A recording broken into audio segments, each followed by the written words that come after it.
Greetings, students. This is Dr. Faith Acker of Southeastern Louisiana University. If you're watching this video, it's a little bit long. I'm sorry about that. What I would recommend doing is instead of watching this 21 or 22-minute video and then trying to apply the techniques, that you watch this video on one screen if you have the capacity or in a small corner of your window, and that you try to apply each technique as I show it. Pause as needed, and then pick the video back up once you've mastered each library database or once you've searched for each piece of information. This video is going to talk you through some different ways to search databases and newspapers to do more in-depth research for a more research-focused essay. To get to this page, I started at the Southeastern Louisiana University homepage, came to Academics, dropped down to Library. Then on this front page is probably the first place you'll want to start just to see what's available for your topic. And for my topic today, I've chosen Polly Perrette, who I really enjoy watching in a television show called NCIS, where she's also from Louisiana. I was surprised to learn that she's from Louisiana in actuality, but she's not part of your biographical research exercise because it's actually quite difficult to find references to her in peer-reviewed materials. I'm sure you're already familiar with the quick search at Southeastern Louisiana University, which works very quickly and efficiently. As you can see, Polly Perrette is available in 674 different search results. That's pretty exciting, and some of those we're going to see in some of our other databases as well, because the quick search actually aggregates a lot of the different databases to help you find things more quickly. In this instance, I'd like you to get more familiar with some of the databases, so I'm going to talk you through my top 4, of which Polly Perrette is going to figure prominently in 3, and then I'm also going to give you some tips for different newspaper sources. Let's go back to the Sims Memorial Library website. If I come over to Articles and Databases, you'll see right away that the university has recommended some favorite databases that you could use. If you're in a humanities field, you're going to be very familiar with JSTOR in the very near future. Almost every field has materials in Academic Search Complete, which is also sometimes known as EBSCOhost. Proquest, the research library, is another useful website, and then later on I'm also going to talk about some newspaper databases as well as the Gale Literature Database and the Grove Dictionary of Music, just to give you a sense of some different databases that are available if you work in a particular field. That most of the essential databases are right here, all the ones that are applicable to numerous different fields. If you're interested in biology, history, if you're researching something mathematical, information technology, English, sports even, it really doesn't matter what field you're looking for, you'll find a lot of materials on a lot of different topics in the favorite databases on the front page of the Articles and Databases page for you. JSTOR is particularly one of my favorites. Now I'm accessing for this from home, so when I click on the JSTOR link, you're going to notice that it's going to ask me to log in to my university account. And what you probably need to know the most about this is that it's your W number plus your date of birth. It's spelled out with the month, the day, and then the year, but not the first 2 digits of the year. If you put those 2 things in and then you log in, you should be able to access the JSTOR database and pretty much any other database as well. So I'm going to search for Polly Perrette, and JSTOR is my toughest one actually. So when I search for her, you're first going to notice that I only have one search result. And you can do a bunch of different things from the JSTOR page. One thing that you can do is click on the title to learn a little bit more about the database. Or you can just download the PDF directly from here if you just want to read the article as it originally appeared on the pages. Sometimes if you're using a less specific subject, you might need to put your subject in quotation marks. Polly Perrette is a pretty unusual name, but in other instances, you might have somebody with a very common name. You might need to use the quotation marks to keep from getting dozens of different search results. If I download my PDF, I will quickly get PDF of the article, and it will look exactly like the article appeared on the original page, except it will have this useful cover page that will tell you some important details that you'll need for your works cited page. And if you scroll down, you'll get to see an image of the page itself. Let's go back to JSTOR. If you click on the title over here, you'll be able to see some additional information about the journal and the article. And we'll come back to this in a little bit when we're talking about peer review. This still shows you the first page of the article. Over here, it gives you the title of the journal, the title of the article, the author of the article, the volume, the number, the date, the location, and then of course, if you're citing this for my class, you're going to need this stable URL down here because that's the item's second location within its second container, which is the larger website of JSTOR. Let's go back to the library databases. I'd also like to show you Academic Search Complete. We don't have to log into this one because I've already logged into JSTOR and my computer remembers. EBSCO Search searches a much wider range of materials, so you'll notice that I have a lot more search results.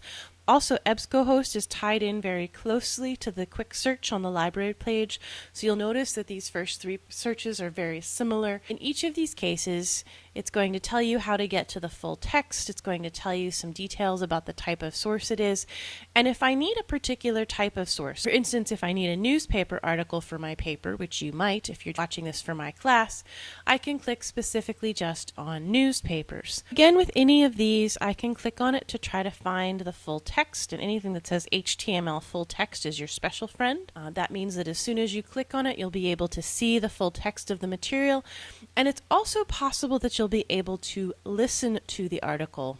And you can actually, in this case, you can even choose if you want to listen to it in an American, British, or Australian accent.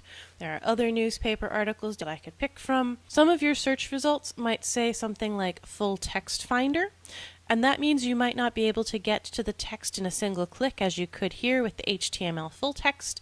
Instead, if you click full text finder, you might find a new source that you have to flip through in more detail.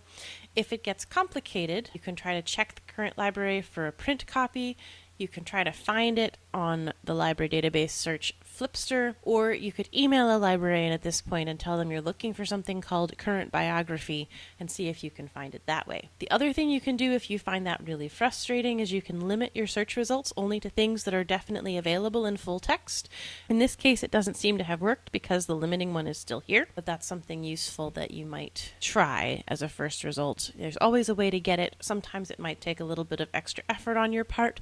In this case, I think there are enough articles about polypyrette that I might start with another one and see if I can get them more easily. So I have some newspaper sources, I have some magazine sources, I even have a video, all different things that I might have about her. Let's go back to the main page and we're going to look at Research Library Proquest. This one particularly searches a wider range of materials, including newspapers and magazines. Also, it will have again, some videos probably. And a particular perk of Proquest is that if you're looking for something more scholarly, it will also let you search things like doctoral theses and other things that college students have published that might not be available in print or in peer-reviewed journals. As with anything else, I can limit it to full text, and on Proquest I can limit to peer-reviewed. In this case, I have 11 sources. This is my same first biography, and I might try again to see if it's easier to access through this source. But I also have some different sources from some different magazines. I can limit by date. This is a span of 12 years over here. I can limit to journals. Wire feeds is going to be news related. I have some other sources at the bottom. Sometimes there will be a lot of different types of sources if you're looking for somebody who's studied a little bit more academically. So it's always worth clicking on the more to see if you have other types of sources available to you as well. If you have a lot of different languages coming up, for example, if you're working on somebody written about in French, then you might want to narrow it down just to things that you can read in familiar languages. So all of these are great places to start. Let's go back to JSTOR for a moment. And one thing I want to show you on JSTOR is that one of the features of JSTOR is it tends to be a little bit more academically inclined, but not everything that's on JSTOR is necessarily peer-reviewed. And unlike the other databases, we don't actually have a peer-reviewed button, which I think is a weakness. So I have the article that I found, the Cars and Culture article. I can click on the name of the journal, the American Poetry Review, up here to see if I can find out whether it's peer-reviewed, but in this case it doesn't tell me. And that's already a little bit of a clue. If If I clicked on that link, I can go to journal information. And if it were peer-reviewed, I'd expect it to tell me right here. But there are a few that don't. So the next thing I would probably do is go and do a Google search for the American Poetry Review and see whether it happened to be reviewed. So in this case, I'm just doing American Poetry Review peer review. And what I want to see is whether they have a peer review process. So basically, a peer-reviewed text means that probably two people have read over the work without knowing the identity of the author, and that's integral to the peer review process because a peer-reviewed text is one that people have judged independently valuable and worth publishing, even if the author isn't as prestigious as the author could be. In this case, when I search for the American Poetry Review and peer review, I don't actually find any results, and that tells me that the American Poetry Review may not be peer-reviewed. So what I want to do is go back to the main search page. Instead of searching Polly Perrette, I'm going to search NCIS, which is the show that she appears on,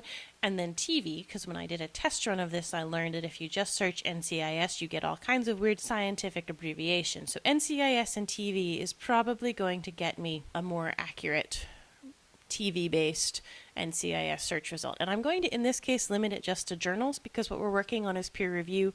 More books have been peer-reviewed, but you might want to check the publisher, and if you're not sure how to do that, I will certainly help you.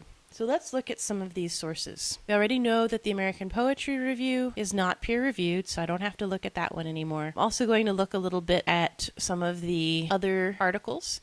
This one's called CSI, The Scenes Behind the Look. I see that it references NCIS here. One thing you can do is, again, when you come to this new page on JSTOR, click on the name of the journal up at the top, and then we're going to click on journal information. In this case, I can see immediately that Context is a peer-reviewed, quarterly published journal. That's the most important sentence because then in my annotated bibliography, I can say its description on JSTOR described the journal Contexts as peer-reviewed, so I know that the article I chose from it is indeed peer-reviewed. So far in this video, we've gone to the Sims Memorial Library articles and databases, and we've worked through JSTOR, Academic Search Complete, and the Research Library, also known as Proquest, which are among the favorite databases on the front page of the library.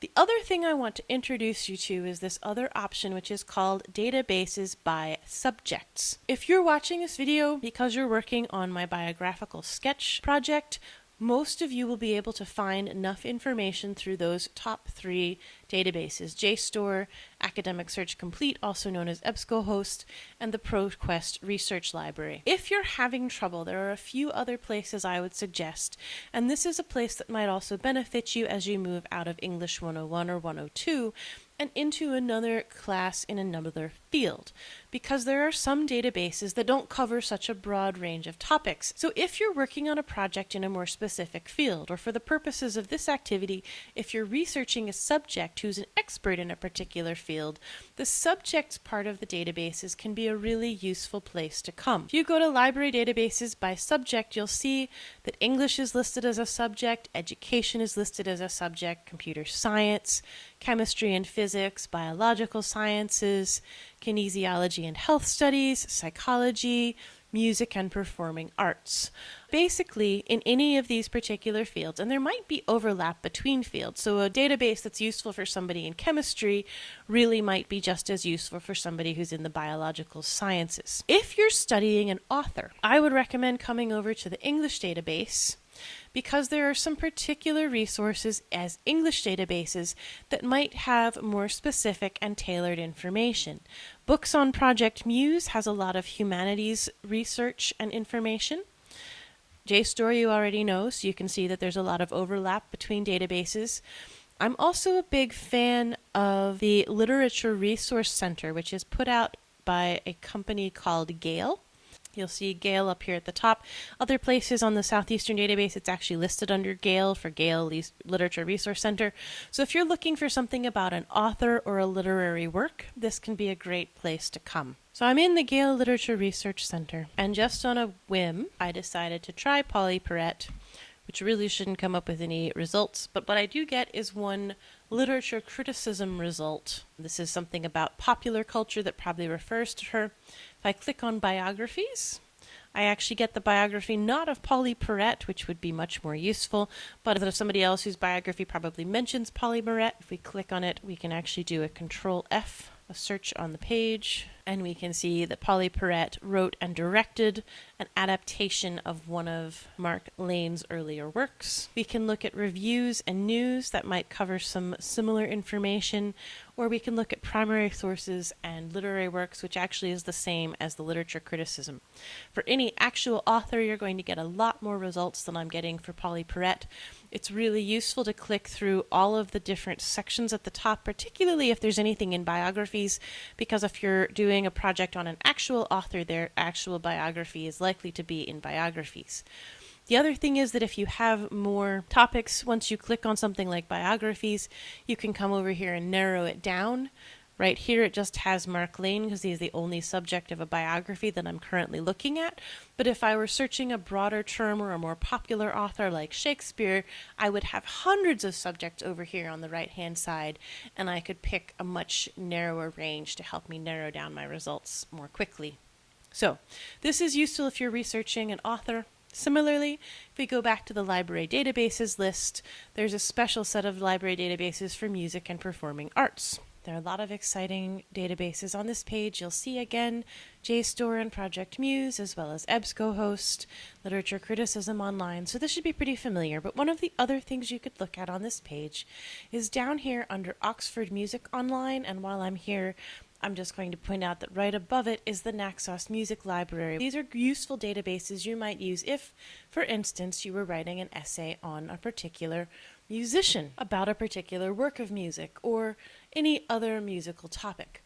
The Oxford Music Online, if we click on it, is not going to be quite as useful if we're searching for Polly Perrette. You can see that because Polly Perrette is not a musician, we don't have any results for her in here. However, I'm instead going to search for Arvo Pärt, who is one of my dad's favorite musicians, just so you can get a sense of the kind of range of results that you might have if you were searching for a particular individual on the Oxford Music Online, the Grove Dictionary database. If I've looked up Arvo Pärt, you can see that I have a number of biographies. This is just an overview of his life and his major works. And one of the other things that I get as well is I can search for an image, in this case of his music, which is kind of cool. There are a lot of wonderful resources you can use here, so play around with that a little bit. I also want to point out that Southeastern subscribes to the Naxos Music Library. Again, we're not going to find anything on Polly Perrette in the Naxos Music Library, but if I want to do the same search for Arvo Pärt, I can listen to a lot of his different pieces of music right here on this one main page. In fact, this page has 412 pieces of music by Arvo Pärt. So again, if you're researching something that's music related, this is a wonderful place to come and to hear a little bit by your musician. And one thing I do want to note is that if you click on one of these, I'm going to pick Spiegel im Spiegel. You can buy it on the iTunes store, but you don't have to buy it. So these are all musical recordings that Southeastern has subscribed to that you can have the privilege of listening to for free as a student. And you don't just have to use them for research. If you're having a stressful week and you'd like to listen to some of your favorite music, or even just something mellow and beautiful, you can come click the play button, and then you'll have a pop-up player in your web browser that will allow you to listen to that particular music. Finally, I'm going to go back to the library databases page for the last time, and I want to point out to you one other resource that's available to you. This particular link isn't a link to a subject-specific database. Instead, it's a link of sources just to different magazines and newspapers. We're not going to click on all of these because they do a lot of the same things. You can click on America's Historical Newspapers, which is a great source that gives you access to a lot of past newspapers up until 1936. So if you're working on your biographical sketch and you have someone who passed away before 1936, this is probably the first place that I would come to look for, say, an obituary or an interview of somebody who's a little bit older. And then most of the other newspapers on this original page, like the New York Times, actually run through existing databases that you should already be familiar with. So the New York Times is provided free through Proquest, and you can read any New York Times article from 1851 to today If you're looking for something like an obituary, this is useful because if you go to the New York Times website, they'll usually cut you off or try to get you to pay after 4 or 5 articles. This is a way to get to as many articles as you would like for free. So some of these will run through existing databases that you're already familiar with. Others of them will be sort of unique. So if you're having trouble finding a newspaper source through some of the other databases, come here for a wider range. On a related note, the Library of Congress puts out a wonderful website called Chronicling America. It also is a little bit historical, so it doesn't have some urgent, immediate topics. And I'm not going to bother to look for Polly Perrette on it because you can see that I can search newspapers from 1789 through 1963, and I happen to know that Polly Perrette was not a twinkle in anyone's eye in 1963. So she's not going to be particularly useful in this instance. But this is another place you can go, especially if you have someone who lived or who passed away before 1963. This would be a great place to come for an obituary source. There are also sometimes a lot of advertisements, particularly if you're dealing with someone who is in the public eye, such as a politician or a musician. If you're in my course, I'm going to have this particular database linked on our course website because it's not going to be one of the ones that's offered through Southeastern. So just a quick summation. Today we came to the Southeastern University library page. We looked at the articles and databases. We overviewed JSTOR, the Academic Search Complete, also known as EBSCOhost. We looked at Proquest. We went to the databases by subject, and we looked at some English subject databases as well as some music and performing arts databases, and I also referenced the magazines and newspapers database that you can use to get a newspaper source if you're lacking one when you get to the end of the project. Finally, I briefly mentioned the Chronicling America database that's provided by the Library of Congress, another wonderful place you can go if you need to find particular newspaper or historical sources for a whole variety of different subjects. Good luck researching. Let me know if you have any questions.